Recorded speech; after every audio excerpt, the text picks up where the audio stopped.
एक बार की बात है, एक गांव में लोग एक भूत के खौफ से बहुत ज्यादा त्रस्त थे। सब लोग रात को सो रहे थे कि एकदम से मोहन के घर से चिल्लाने की आवाजें आने लगीं और गांव के सभी लोग धीरे धीरे उसके घर के पास इकट्ठे हो गए। इधर गांव के मुखिया जी ने इंस्पेक्टर टोंडे को भी बुला लिया था। वो भी मौके पर पहुंच गए।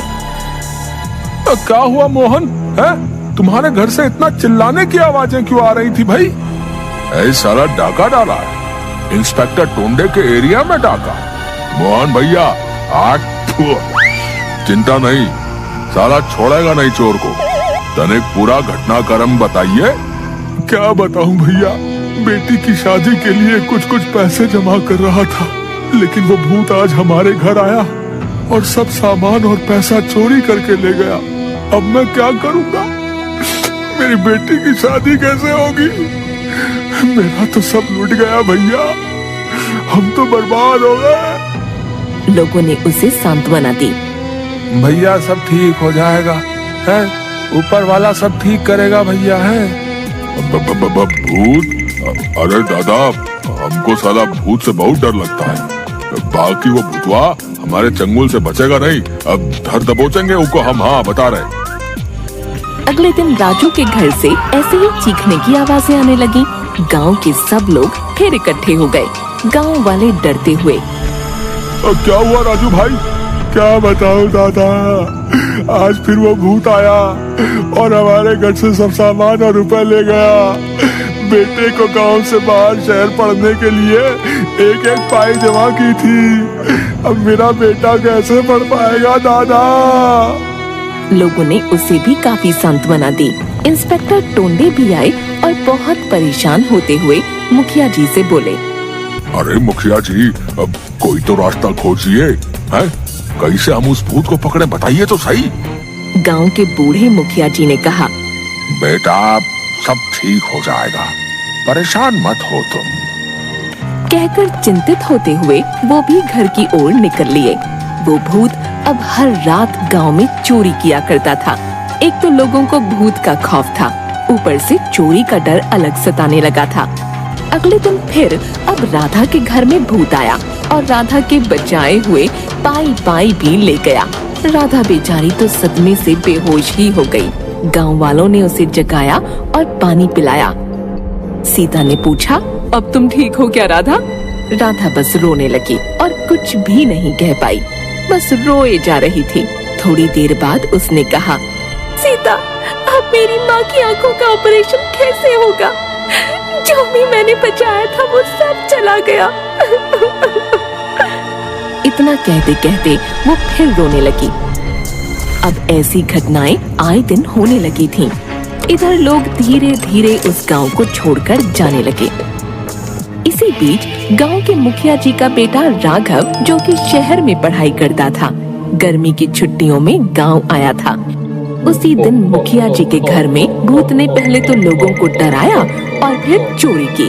और एक बार फिर से पूरे गांव में हड़कंप मच गया कि जब मुखिया जी का घर ही अब सुरक्षित नहीं है तो किसी और की तो क्या ही बिसात। अब सब पूरी तरह से डर चुके थे, लेकिन राघव बहुत समझदार था। उसे ये बात पहले से ही खटक रही थी कि भूत आखिर चोरी क्यों करेगा। उसने गांव वालों को और मुखिया जी को ये बात समझाने की कोशिश की। बाबा, मुझे नहीं लगता कि ये काम किसी भूत का है। कोई भूत आखिर चोरी क्यों करेगा? हो ना हो ये कोई इंसान ही है। लेकिन गांव वालों में इतना खौफ भर चुका था कि वो राघव की बात मानने को तैयार ही नहीं थे। बाहर से 4 अक्षर का पढ़ा है, बहकी बातें करने लगे हो तुम। छोड़ो भैया, चलो यहाँ से। हाँ, अब बस गांव छोड़ने में ही भलाई है, बता रहे हैं। हाँ, हमारा गांव अब स्थापित हो चुका है, स्थापित। हाँ ठीक कहते हो भैया, चलो चलो।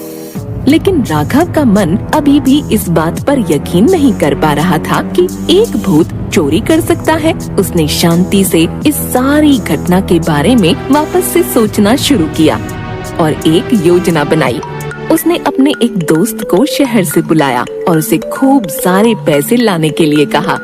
इधर गांव में उसने प्रचार कर दिया कि उसका बहुत अमीर दोस्त आ रहा है और वो कल आएगा और कुछ दिन यहीं रहेगा। अगले दिन उसने अपने घर काम करने वाले एक लड़के को उसे लाने के लिए बस स्टॉप भेजा और ये भी कहा, देखो भोला, उसका नाम उदय है, ध्यान से उसे लेके आना। उसके पास बहुत सारे पैसे भी होंगे, कहीं कोई चोरी ना हो जाए। ये बात अब तक गांव में आग की तरह फैल चुकी थी कि राघव का एक अमीर दोस्त गांव आने वाला है। उदय अब राघव के घर आ गया। उदय ने कहा, राघव, जैसा तुमने कहा था, मैंने कुछ नोट वहीं बस स्टॉप पे गिरा भी दिए थे, लेकिन पूरा माजरा क्या है ये तो बताओ।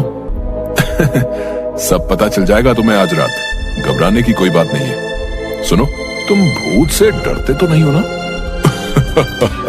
क्या बात करते हो भाई, हैं? भूत वूत कुछ नहीं होता, चलो मिल लेंगे भूत से भी। हाँ?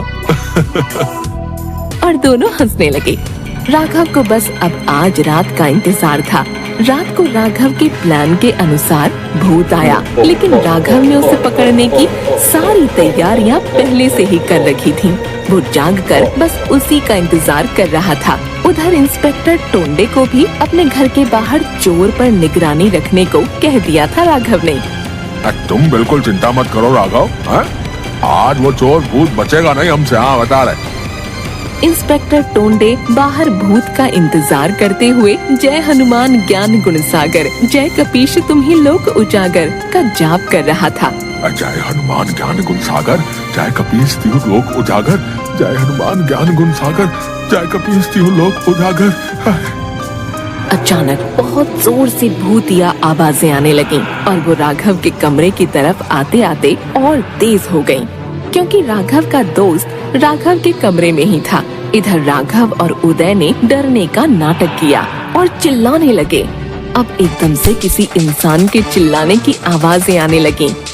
अरे मर गया रे, कोई तो बचाओ, अरे मर गया रे, हाय मेरा पैर, अरे बचाओ रे। तभी राघव ने रूम की लाइट्स ऑन की और भूत का पैर चूहे पकड़ने वाले ट्रैप में फंस चुका था और वो जोर जोर से चिल्ला रहा था। इधर राघव और उदय हंस रहे थे। उधर पूरे गांव के लोग भूतिया आवाजें सुनकर वहां इकट्ठे हो चुके थे और सभी भूत को चिल्लाते हुए देखकर हैरान थे। तब राघव ने उस भूत के ऊपर पानी भरी हुई बाल्टी से एक बाल्टी पानी फेंका और भूत अपने असली रूप में आ गया।